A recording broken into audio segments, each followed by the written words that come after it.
अजमेर की रामगंज थाना पुलिस ने गुजरात की युवती के साथ सामूहिक दुष्कर्म करने वाले 4 आरोपियों को 24 घंटे के भीतर गिरफ्तार कर लिया है। मामले का खुलासा करते हुए अजमेर एसपी जगदीश चंद्र शर्मा ने बताया कि 7 मार्च की रात को गुजरात की रहने वाली युवती रामगंज थाना क्षेत्र के फरीदाबाद यूआईटी क्वार्टर के नजदीक नशे की हालत में अर्धनग्न अवस्था में मिली, जिसकी सूचना पर रामगंज थाना पुलिस द्वारा उसे जेएलएन अस्पताल में भर्ती कराया गया। युवती के नशे से बाहर आने के बाद उसके बयान लिए गए तो उसके साथ सामूहिक दुष्कर्म की वारदात सामने आई। पीड़िता के अनुसार वह दरगाह जियारत के लिए अजमेर आई थी और इसी दौरान सांसी बस्ती के रहने वाले टेम्पो चालकों ने मौके का फायदा उठाकर उसके साथ सामूहिक दुष्कर्म कर जघन्य अपराध किया। पुलिस ने मामले की गंभीरता को देखते हुए तुरंत कार्रवाई करते हुए सांसी बस्ती और उसके आसपास रहने वाले लोकेश, राकेश, भरत और आकाश को गिरफ्तार किया, जिन्होंने युवती को रेलवे स्टेशन छोड़ने के बहाने यूआईटी कॉलोनी के पास ले जाकर उसके साथ दुराचार किया। इस मामले में पुलिस ने 24 घंटे के अंतराल में आरोपियों की गिरफ्तारी की है और पूरे मामले का खुलासा किया है। ऐसे में यह सराहनीय कार्य है। साथ ही पुलिस इस मामले को लेकर 15 दिन में कोर्ट में चालान पेश करेगी, जिससे कि जघन्य कृत्य करने वाले आरोपियों को जल्द से जल्द सजा मिल सके। दिनांक 7/3/2021 की रात्रि को थाना रामगंज पर इतला मिली कि फरीदाबाद यूआईटी क्वार्टर्स की तरफ एक महिला और कुछ लड़के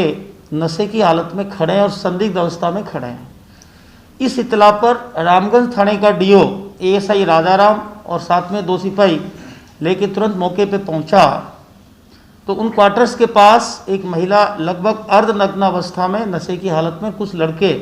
उसको मिले। उसने तुरंत उनको राउंड अप किया, पूछताछ की और अपने थानाधिकारी रामगंज को सूचना दी। सूचना पर रामगंज थानाधिकारी सत्यनारायण नेगी तुरंत मौके पर पहुंचे और सबसे पहले लड़की को, जो गाड़ी में उनके पास कंबल उपलब्ध था, उससे उसको उठाया और चूंकि नशे की अवस्था में थी तो उसकी मर्यादा का ध्यान रखते हुए और उसको सीधे थाने ले गए। महिला कांस्टेबल की निगरानी में उसको कपड़े पहनाए और उसको तसल्ली देने की कोशिश की, पूछने की, लेकिन चूंकि वो नशे की अर्ध नशे की बेहोशी की हालत में थी, इस कारण से तुरंत उसको हॉस्पिटल ले गए। महिला कांस्टेबल की संरक्षण में, देखरेख में डॉक्टर्स को बुलाया और उसका इलाज शुरू कराया। कल दिनांक 8 तारीख को जब उसको होश आया और हमारी डीवाईएसपी साउथ मुकेश सोनी जी ने और अपनी टीम ने, उनकी टीम ने पूछताछ की तो उसने अपने साथ दुराचार होना बताया। उसके बाद उसका इलाज कराने के बाद उसका 161 सीआरपीसी में स्टेटमेंट लिया गया और उसका मेडिकल कराया गया।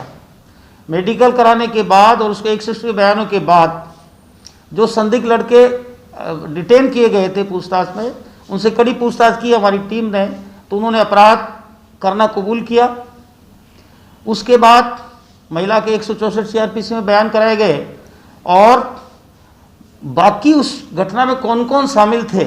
ऐसे 5 लोगों को चिन्हित किया गया, जिसमें एक नाबालिग लड़का विधि से संघर्षरत बालक है। उसके अलावा जो 4 आरोपी जिन्होंने इस महिला, जो कि एक पर्यटक गुजरात से आई थी दरगाह में जियारत करने,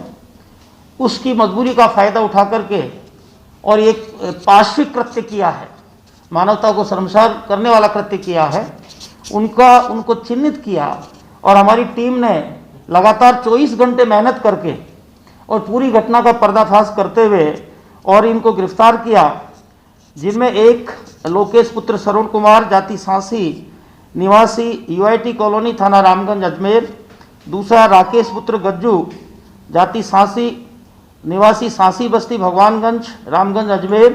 तीसरा भरत उर्फ कुल्लड़, जाति सांसी, निवासी यूआईटी कॉलोनी, थाना रामगंज, जिला अजमेर। और चौथा आकाश, जाति लोहार,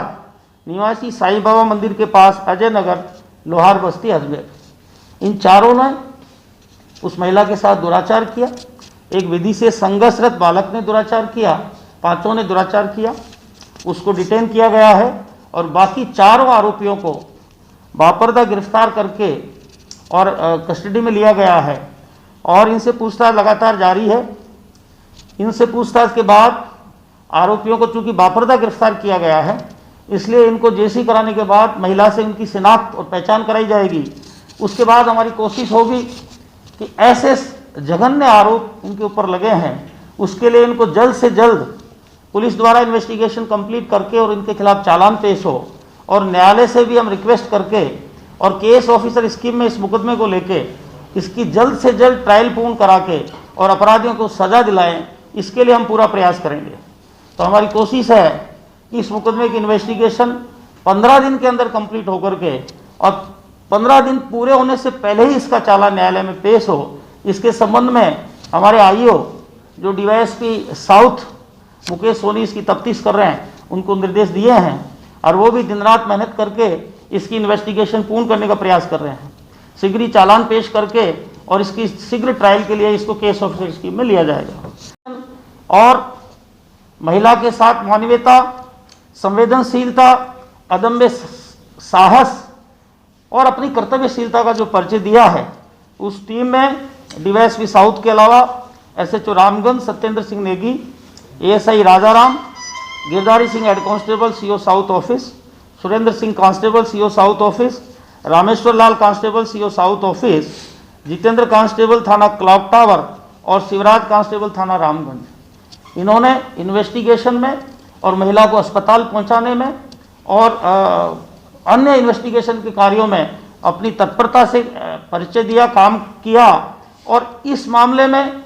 उस महिला की पूरी गरिमा का ध्यान रखा और संवेदनशीलता और मानवीयता के साथ उसको संबल प्रदान किया, सहयोग प्रदान किया। और इस पूरी टीम को इस काम के लिए, इनकी तत्परता के लिए जिला स्तर पर इनको नगद इनाम और मैं प्रशंसा पत्र के देकर सम्मानित किया जाएगा।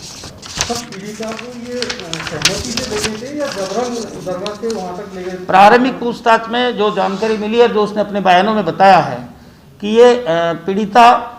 जियारत के लिए दरगाह क्षेत्र में आई थी, गुजरात की रहने वाली थी, अजमेर से आई थी। जियारत के बाद ये रेलवे स्टेशन पर जाने के लिए इसने ऑटो वालों की पूछताछ की थी और उस समय चूंकि रात्रि का समय था, अकेली थी और इसकी हालत को देखते हुए ऑटो वालों ने इस तरह की ये कुत्सित मानसिकता का परिचय देते हुए और ये घिनौना कृत्य किया और उसको स्टेशन पर ले जाने की बजाय और ऐसे सुनसान जगह जहाँ कोई नहीं था वहाँ ले जाके और उसको कुछ नस्ली दवा पिलाई है और उसके बाद इस तरह का घिनौना कृत्य किया। तो ये पांचों ऑटो चालक और